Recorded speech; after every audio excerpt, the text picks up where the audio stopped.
പഠിക്കുന്ന ഇങ്ങനെ കുട്ടികളെ കരിയർ പ്രഷർ നടത്തും ചില രക്ഷിതാക്കൾ. നീ എന്തായാലും ഡോക്ടറാണോ, എന്തായാലും എഞ്ചിനീയറോ, CMA പാസ്സായിരിക്കണം. കാരണം കുട്ടികളെ പഠിക്കണം. പക്ഷെ പഠനം അവർക്ക് ഒരു മടിയായി തോന്നാൻ പാടില്ല. 2 ദിവസത്തെ വെക്കേഷൻ കിട്ടുമ്പോൾ കൂട്ടിനെ തുടങ്ങും. വെക്കേഷൻ ക്യാമ്പിലേക്കോ കോളേജിലേക്കോ കമ്പ്യൂട്ടർ കോഴ്സിലേക്കോ ഒന്ന് സലിമാൻ പറയാം, കുറച്ചൊക്കെ കുട്ടികളെ കളിക്കാനൊക്കെ വിടണം, കുറച്ചൊന്ന് റിലാക്സ് ആവണം കുട്ടികൾ. അത് വേണം. കരിയർ പ്രഷർ ഇപ്പോഴത്തെ കുട്ടികൾ നേരിടുന്ന ഒരു പ്രശ്നം. അതുകൊണ്ടാണ് ഒരു കുട്ടി 10ാം ക്ലാസ്സിലേക്ക് പാസ്സായി എന്ന് ചോദിക്കാം. ഫാത്തിമ ഓള് ബാത്റൂമിൽ പോയിട്ട് ഒന്നോടുത്ത് ഓൾക്ക് ഒന്നുമില്ല, ചെറിയ വസ്വാസായിട്ട് പിന്നെ ഒന്നോടുത്ത് അതിന്റെ ടോയ്ലറ്റ് പോയിട്ട് മൂത്രയിക്കുമ്പോ പിന്നെ എന്തോ ഒരു വേദന, അങ്ങനെ എന്തോ ഒരു 5 മിനിറ്റ് ഡിലേ ആയി. അന്നേരം ഉമ്മ SLC ഓർമ്മയാണ്.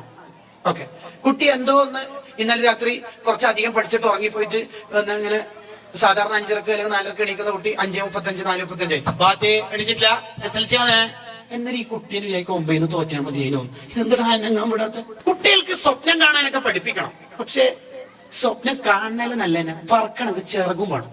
പോത്ത് വിചാരിക്കാനൊക്കെ പറക്കണോ, നടക്കൂല. എത്ര വലുതായാലും നടക്കൂല. പുഴു വിചാരിക്കുന്നത് നാളെ പൂമ്പാറ്റിയാൽ തരുമ്പോ നാളെ ചിറക് വരുന്നതിന് മുമ്പ് നാളെ മുതൽ പറക്കണം. അതിന് നടക്കും. കാരണം 45 ലക്ഷം അഡ്മിഷൻ തന്നെ കൊടുക്കേണ്ട കോഴ്സിൽ ഈ ദാരിദ്ര്യത്തിൽ ജീവിക്കുന്ന കുടുംബം അവൻ അങ്ങനെ പറഞ്ഞാൽ എങ്ങനെ ഉണ്ടാവും? ഓർക്ക് മര്യാദ അറബി അക്ഷരം തന്നെ വായിക്കാൻ കഴിയാത്ത ഒരുത്തനെ ഇഫ്ലു ഖുർആനിൽ ചേർത്ത് എങ്ങനെ ഉണ്ടാവും? SLC തന്നെ എങ്ങനെയോ കഷ്ടി ജയിച്ച ഒരുത്തരെ പിടിച്ച് സയൻസിൽ തള്ളിയിട്ടാൽ എങ്ങനെ ഉണ്ടാവും? ഓരോരുത്തരുടെ കരിയർ എന്ന് പറഞ്ഞാല് അവരുടെ കൊക്കിൽ ഒതുങ്ങുന്നത് മാത്രമാകുക. അവരെ പഠിപ്പിച്ചിട്ട് അവർക്ക് പഠനം ഒരു മടുപ്പുണ്ടാവാൻ പാടില്ല.